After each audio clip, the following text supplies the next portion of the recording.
Ladies and gentlemen, friends, listeners, and colleagues, here we are, another podcast, another session with my old mucker Stephen Dickson, and we've just been talking. We've made a little bit of a calculation mistake on our anniversary. So the anniversary show is actually going to be next week, and for next week's show, we're going to identify a few magics and tragics of the last year, the year that was in our poor, forsaken industry. However, hopefully, touch wood, we're moving from a year of fear to a year of cheer. And I have that every morning, Stephen, when we have our little sessions once a week. So welcome again. Thank you, Chris. Good to be here. And to all of our listeners, apologies, we're a day late this weekend. Unavoidable fixtures in the diary yesterday for Chris and I, and it wasn't the France-Scotland game on Friday night that left me with a hangover on Saturday morning. It was something else. But anyway, here we are. An hour early, wasn't it? An hour forward. We're an hour forward. Yeah, that was another. Well, we're a day forward. We're a day behind, but an hour earlier.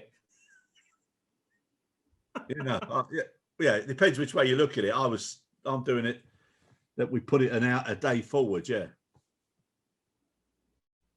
Well, I'd say we're a day late, Chris, given it's Sunday and not Saturday. See, that is the beauty. See, yin and yang, mate. Well, I think, look, we're still living off the fumes of the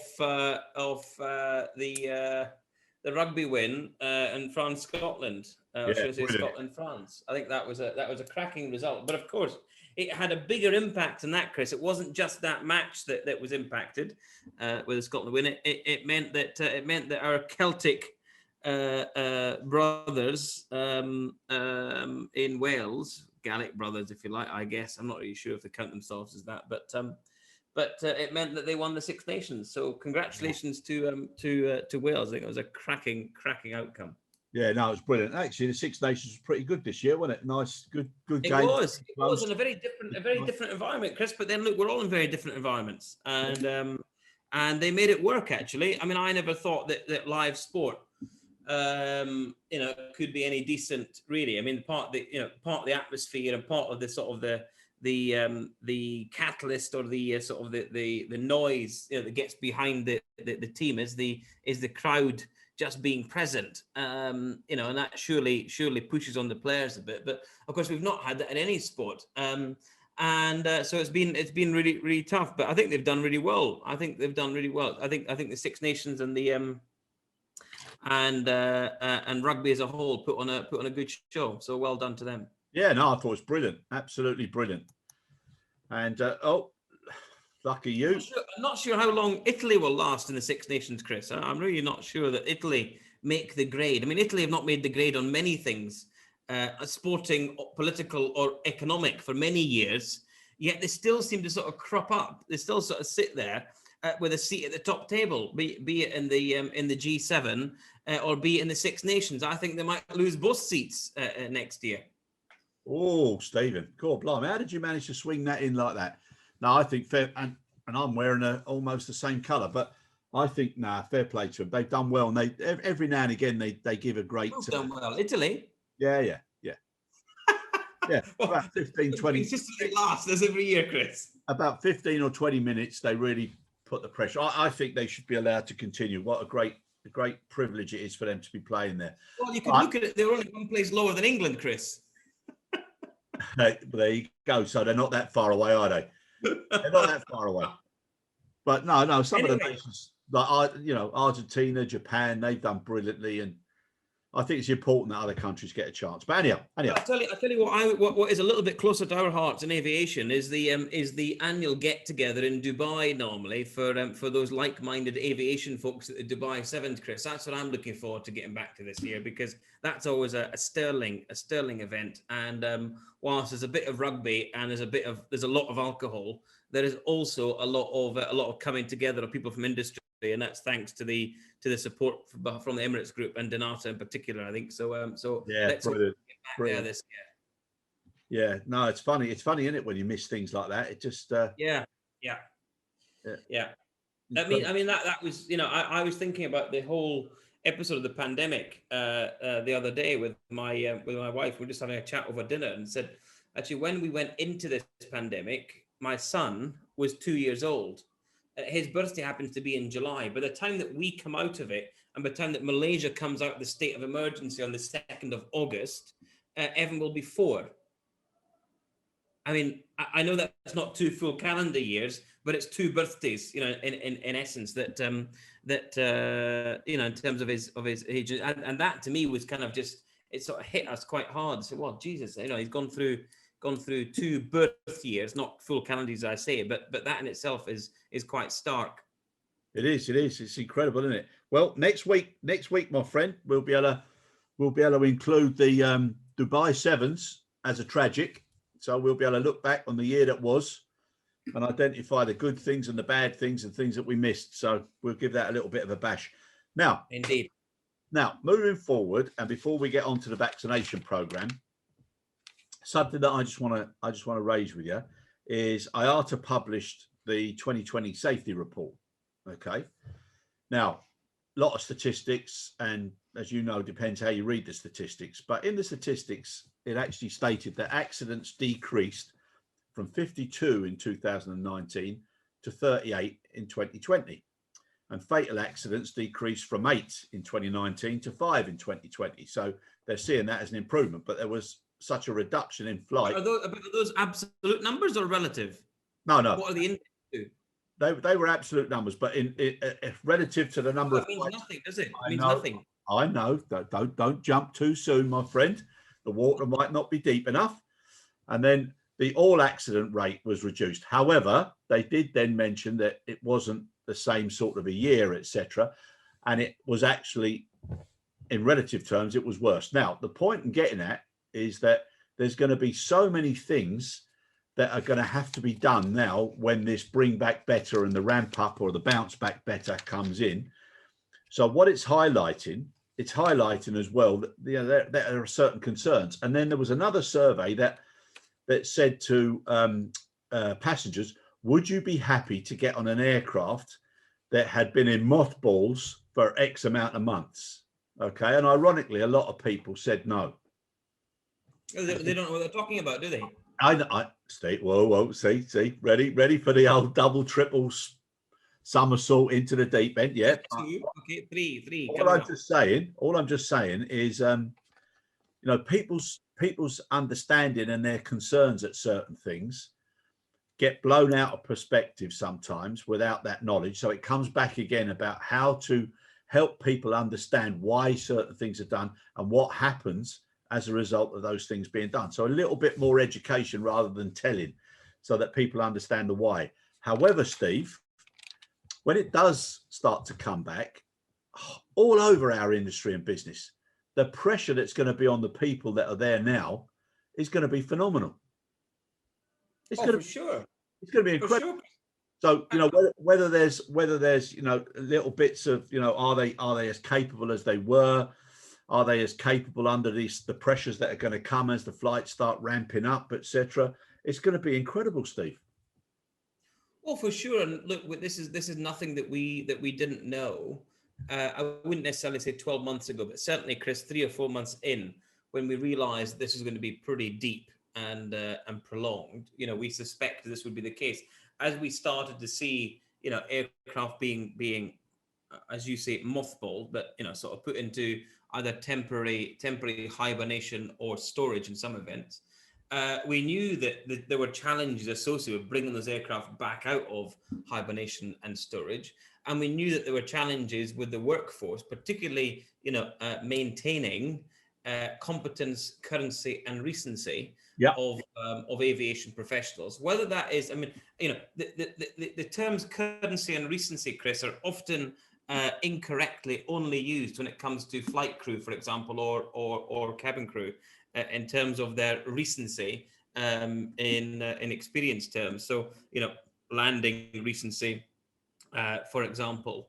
But actually, I think the terms can be used, excuse me, equally across all of the operational areas, whether that be in ground handling, there is just, I mean, not quite the same level of risk per se, but there is just as an important, or just the same level of importance that should be applied to pushback drivers' recency, for example. So when we bring people back, when was the last time you pushed back an aircraft? Was there a simulator available? No. How do we bring people back in, through monitoring or coaching programs? How do we ensure that they are compliant, current, and recent, such that they can push back an aircraft? Now, we don't have the same level of simulator or simulation availability in terms of full flight simulators for pilots have been probably very well received. And actually, you couldn't imagine, without a full flight simulator, you couldn't imagine crew taking up an aircraft for a spin,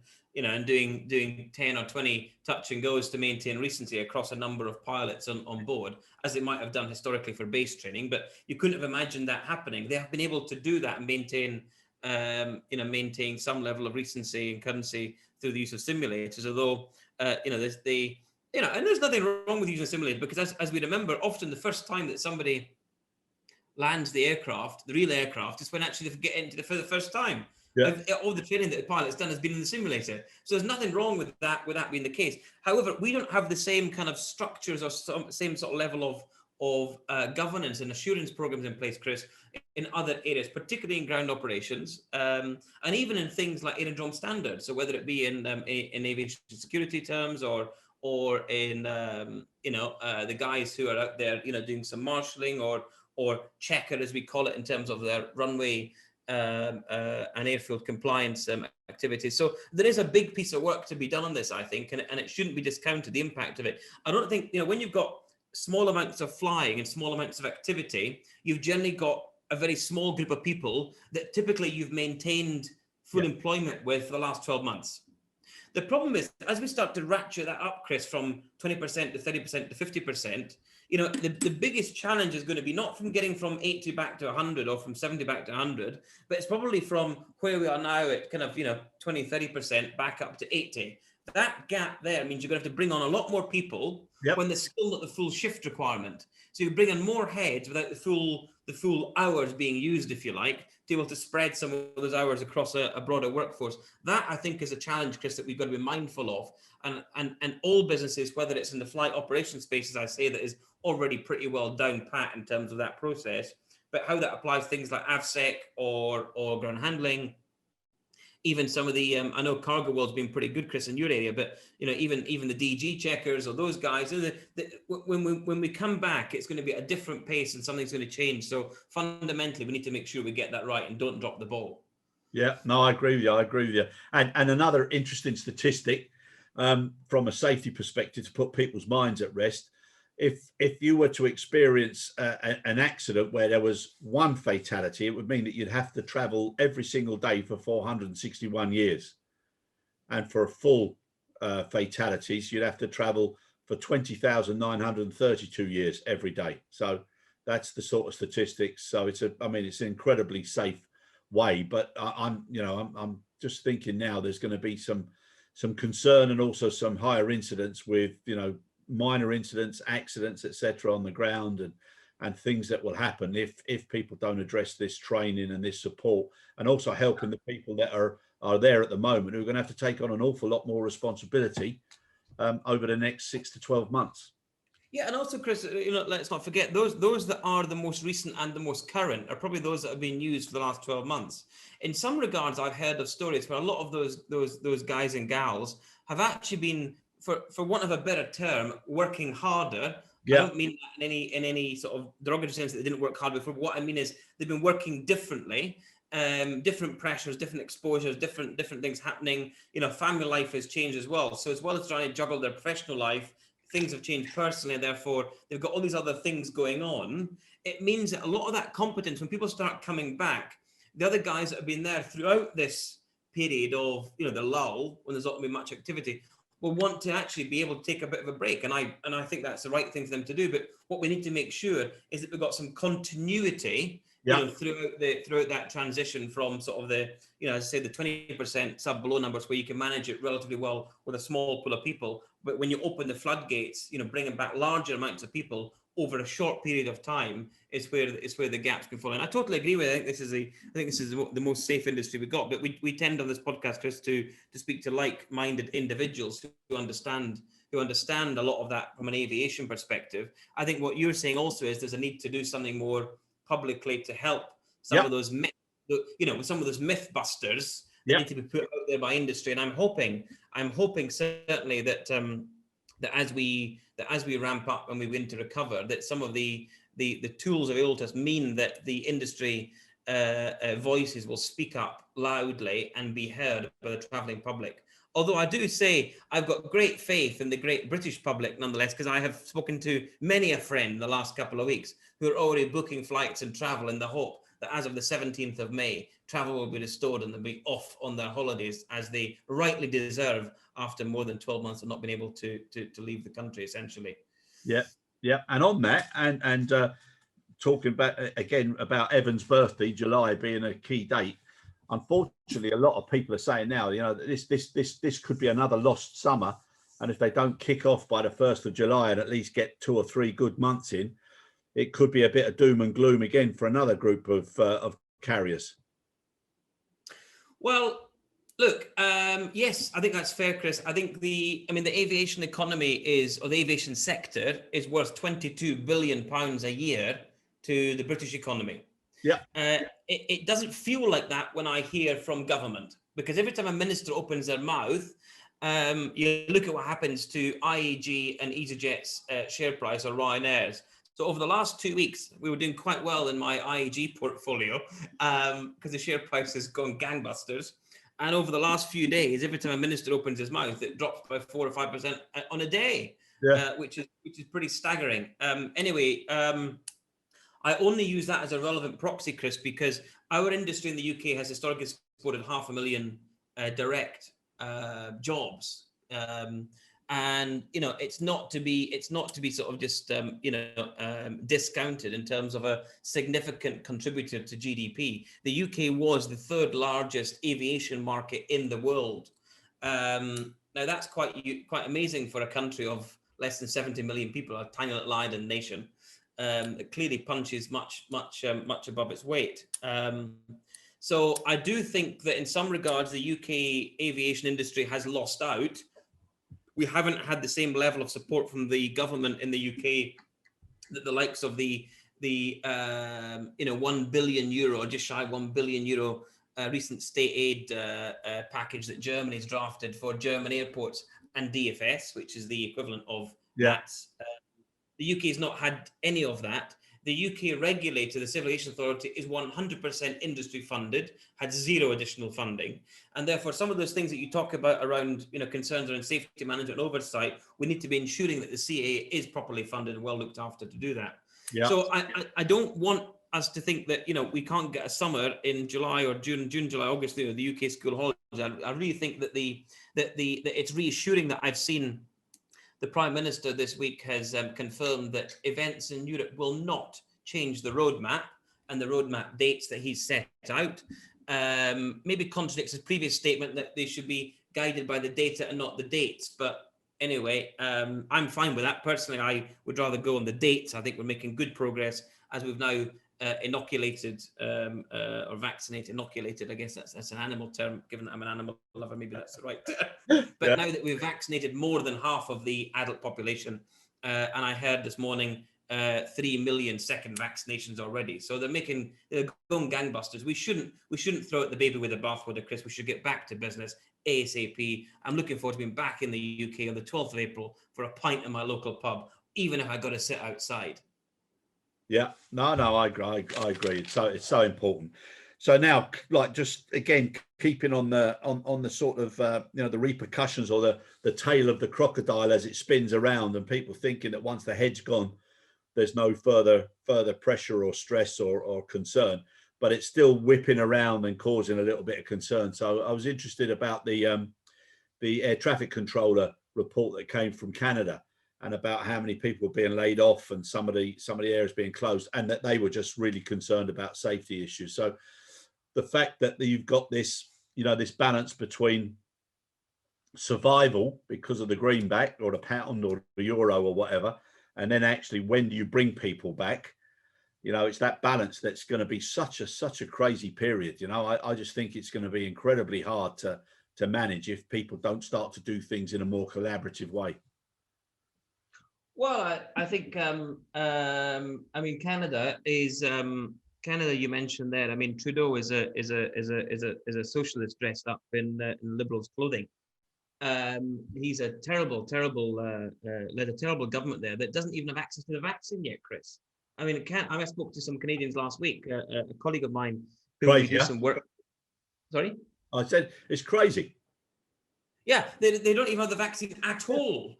Yeah. And I mean, it's just utterly amazing that Canada could have got this so wrong. Now, Canada, for those, most of us, it's a bloody great big geographical landmass, right? I mean, there is so much flying and aviation that goes on in Canada, where there's been almost nothing in the last several months.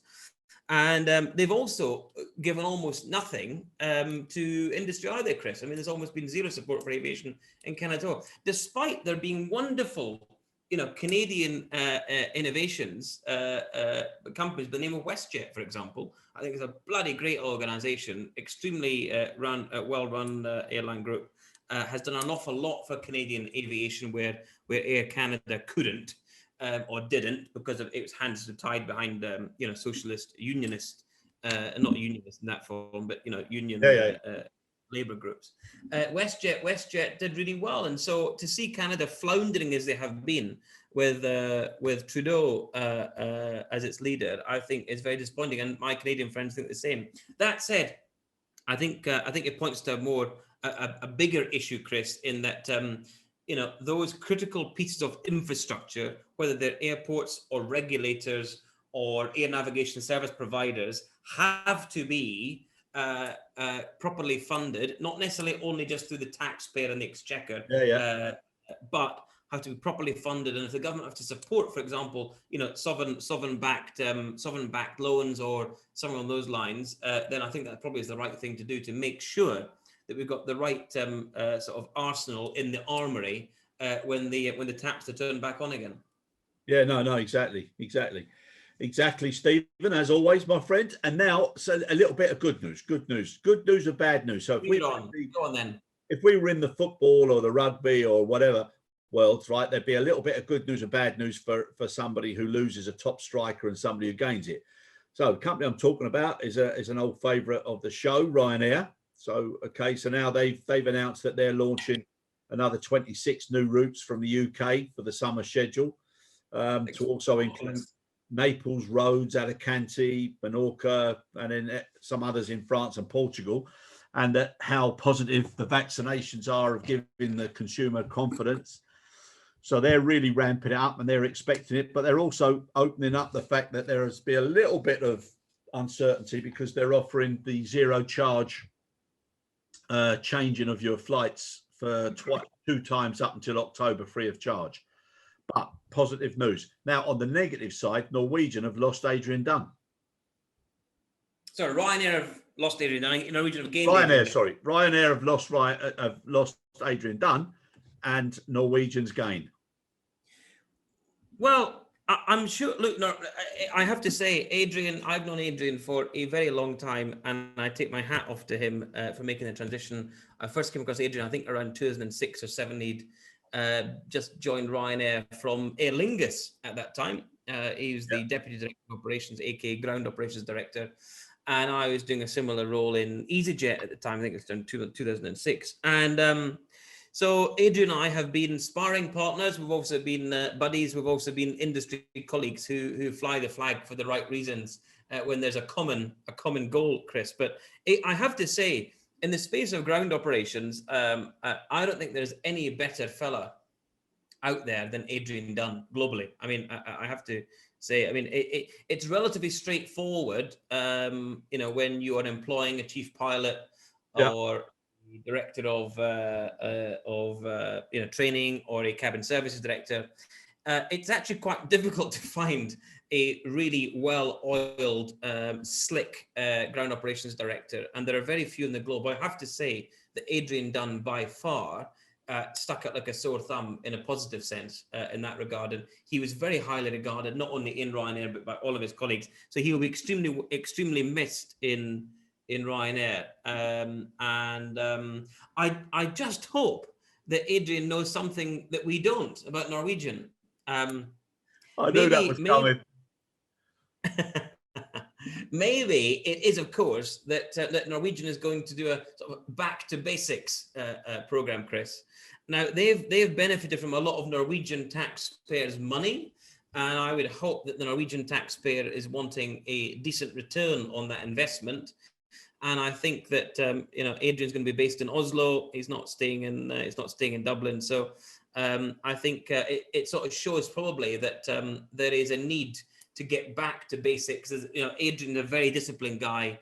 Ryanair has been successful because of its model discipline. Yeah. Ryanair excels in discipline, and very rarely, they dabbled a bit with customer and dabbled a bit with being a bit more friendlier. And I remember Michael Lee saying once, well, if I knew being nice to your customers this is good for business, I would have fucking started it years ago. Which, for those that didn't understand my Irish accent, means basically he thought that being customers historically was not a great thing. But look, I think there is something to be said, Chris, about where that takes Norwegian and where it would place going forward. I think it would probably be short haul, narrow body, point to point operations. As this, what is it, Norsk Air or Air Norsk or some other crap that those fellas at Norwegian, the former founder of Norwegian, I think, is starting up in Gatwick, I believe. Is that right? Air Norsk? Or I don't know. I didn't read much about it. I thought it was completely pie in the sky as usual. Long haul, low cost is a very challenging, very, very challenging. And however, I have to say, very easy to get access, Chris, now to some pretty decently priced 787s, in the market that they were historically operating. 330 Neo is probably less so, given they're still in production,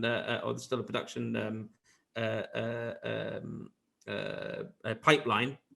But the 787s they might be able to pick up relatively inexpensively and make a good market of it. But O&D is the way that it works on those across the pond, certainly. So anyway, good luck to them at Air Norsk, and also to Adrian at Norwegian. I think that would be a great swan song for Adrian, as he probably spends the best part of his rest remaining career in Norwegian. But I think Norwegian have got a great pick there, and he will do really well there, regardless of how well Norwegian does. And we might even see his face on a tail in the future. Maybe. Yeah. Yeah. Be successful. Good on him. Now, another Ethiopian. So, Travolta. Nice to see that they've. Old friend, Mr. Gebramariam. Yes, yeah. I really like him. He's a lovely fella. And but it's nice to see, that he was talking about the Praetors, 1 year in, and they've done some 5,000, but they're. Especially him, all that he's been through, I really wish them great support. It's the same where I am here, Airlines. They've been through double what I'm not saying that it's not about point scoring. When you lose an aircraft, it's not about point scoring at all. Make no mistake. I'm just saying that there are many out there like him, just in terms of bringing the balance back. But look, I like Tuolde as well. It's all right when you're singing from the same hymn book as Tuolde, but I remember some very challenging negotiations with him as well, which in turn means he runs a bloody marvelous business down there in a very difficult and often challenging environment. Good. I like Ethiopian. I really do. I remember flying with them a few times, Chris, and often short haul, but also long haul, when they used to operate Addis, Dublin, Los Angeles on a Fifth Freedom basis. And I remember getting one of the cheapest business class flights from Addis to Dublin, because I think I was the only customer that was flying Addis Dublin. Everybody else was doing Addis to LA via Dublin, of all places. But again, that just shows you Dublin comes up time and time again, Chris, when it comes to aviation. And we were talking about countries punching above its weight. Ireland is certainly one of them, and I think the discontent that we've seen there over the last week, just again about the sheer inability of the Irish government to do anything that makes sense to anyone in the travel sector beggars belief. So much so that Aer Lingus are now putting capacity into the UK market. And if you saw the announcement that Aer Lingus will now launch a long-haul base out of Manchester, traffic that they would normally have taken, Chris, over the hub, over Dublin. Yeah. They're now launching a hub in Manchester with a wide-body operation, and that just shows how badly wrong that the Irish government has got this when it comes to their aviation policy. Yeah, no, it's such a damn. Actually, not just aviation policy. I think everything. I think Micheál Martin and his partner in crime, what's the old fella, the Taoiseach now, the previous Taoiseach. What's his name? The dark-haired. Come on now. Sorry? The dark-haired lad. Leo Varadkar. There you go. Come on. I thought you were an Irishman. Yeah, listen, I'll tell you what, I spilt wine on him in a restaurant one night by accident. Didn't even realise who it was. Well, you would now because of his complete incompetence at running a government. Yeah. Right, now another interesting thing. Now we're talking about travel and everything, and this will be a great one for you. The issue there about low orbit space travel, coming up, and soon you'll be able to go London, New York in an hour, and Sydney to London in 4 hours. So you could actually do a day trip to Australia, Steve. No, there's not enough time for me to get pissed, Chris. Oh, there's one. Silent. Hope you're ready and listening to that one, son. We'll have to put a little tweet over that one. Yep. Understood what you're saying, but it'd be incredible, Steve, wouldn't it, I think it's a bit pie in the sky, to be honest with you. Really? Yeah, I do. Yeah. I mean, I think we're so far behind in this regard. I think the cost of this whole exercise, Chris, and pulling the whole aerospace manufacturing program together in that regard, and actually trying to make it viable with such a small amount of customers, a small amount of passengers, is really going to be very difficult for them. And I take my hat off to them in terms of my endorsement of the science and the technology, to create such an opportunity for people. But will it become a viable product? I suspect not. Okay, there we go. We've had the words. I hope I'm around to see whether it's right or wrong. Well, we had Concorde 60 years ago, Chris, 70 years ago almost. Amazing. I'm very lucky. I flew in Concorde and I loved every minute of it. I was very fortunate to fly after the accident, after the rebranding, after the reconfiguration of the cabin, which is still the smallest cabin other than my Cessna that had been inside. But it was wonderful, and nothing for me will beat that, Chris. I think flying's an experience. I'm not sure that I would like to fly from London to New York in an hour. I quite enjoy, 4 hours in Concorde was great. But 6 hours, 7 hours sitting on the pointy end an airplane, enjoying all that flying has to offer, to be able to take that in and savor it is really great. I'm not sure also that an hour, with the sort of this competing race that we've got. So people's time is important, Chris, and expensive. Certainly at the top end of business. You look at but our environment and our environmental credentials and the damage that we could do is also critical and paramount now. I mean, that is front and center now of all of the advances that we're making in aviation.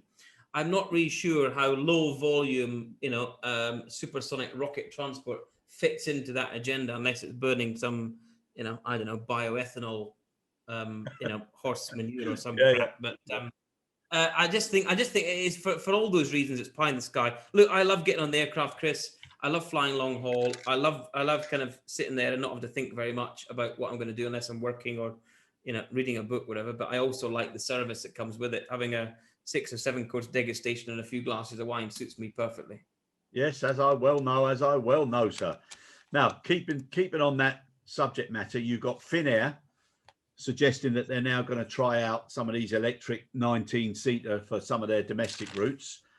And then you've got Sweden also talking about increasing airport fees for high polluting aircraft. So when it comes down to the net zero emissions goal by Air Canada for 2050, and what you've just said, that's going to be the next sort of conundrum for the industry is, what do they do? What do they not do? When can they do it? How do they do it? Is there enough money for electric? All sorts that airports and carriers are going to have to face as we come out of this. So it's never going to be an easy time. Well, you mentioned, great segue. You talk about Scandinavia, you talk about environment, then you straight onto Scandinavia. Our Scandinavian brothers and sisters are very good at looking after the environment, Chris, because they live in a very beautiful part of the world, and they are at one with nature, I would say. Anytime I've spent there, I've always felt very close to nature, whether it be in Norway, in the fjords, or in Sweden skiing, or in Finland and Lapland. It's been a big part of visiting Scandinavia.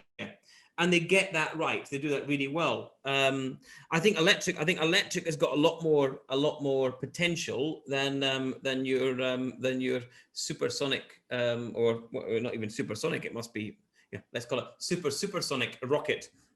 London, New York. I think electric aircraft is the way forward. You will see that in your lifetime. Yeah. I hope. Probably reassuring. Thank you very much. Yes. Yeah, I appreciate that one. And then to end, and something that I remember very well when I was with Qatar, and now Qatar Airways operating more seats than any other airline. Amazing, Chris. It was only last month that, or 2 months ago, I think, that London Dubai become the busiest route in the world. And it's only this week that we've seen that Atlanta Airport has regained its top space that it lost years and years and years ago as the world's busiest airport. And there's been a lot of firsts, in this last 12 months, firsts that we wouldn't necessarily want to have sort of considered or thought of, but yeah, they've come out through. So look, good on Akbar. I think his strategy is an expensive one, Chris. However, I have to say, it is worthy of commendation. And I think those that have been able to continue to travel where there's been an essential need, or those to travel to recover, return to family, or whatever, as I've done a few times on Qatar Airways of recent months. I think people will remember them for that, Chris. Yeah, I think the chief. I think he's.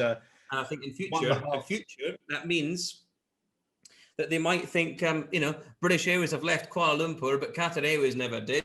And although I can't travel Qatar now because Qatar as a country is now persona non grata with the UK. So I don't fancy going into hotel quarantine.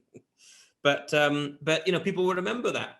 So airlines that have got, and for the right reason. I'm not saying it's a bad thing. It is recognized that airlines make commercial decisions. They are not public service operators. Qatar Airways has not had the same requirement, Chris, to return a dividend or operate profitably and viably for their shareholders as most airlines in the world have. I think we must recognize that as well. Yeah. But I agree with you. I think he's won the hearts and minds over of a lot of people who desperately needed to either get home or get back to work or whatever, and they've been like the ark in the skies, taking people back to where. I'm sure those that have worked for Akbar would say that winning hearts and minds is his number one trait. Yeah. No, but well done to them, and also at the Hartsfield. I used to live there. I loved it. Yeah, nice place. So good on them as well. Stevie, last one next week. Tragics and magics. Are we done? That seems so quick this week, Chris. We're done. But what we'll do is next week now we'll just have a little reflection back on the year that was, from fear to cheer, and see if we can come up with things that have impressed you and me over the year, and then see what happens. Great stuff. All right. So as always, mate, thank you very, very much. And I like the football there in the background. Oh, that's a dog. That's a dog's ball. She made an appearance here just now as well, for those that may or may not have seen. But she's always around. The dog's always around. Well, maybe we get her to do some tricks with a ball next week. Well, they do say border collies are the most intelligent breed, Chris, but I'm yet to see this from her. No, it'll come. That's why she's so intelligent. She's leading you on, Steve. Well, women have done that for many years, Chris, but need I say any more? All right. Take care, lovely boy. On that note, We'll see you next week. Yeah. Callum, cut. Yeah. Cut quick.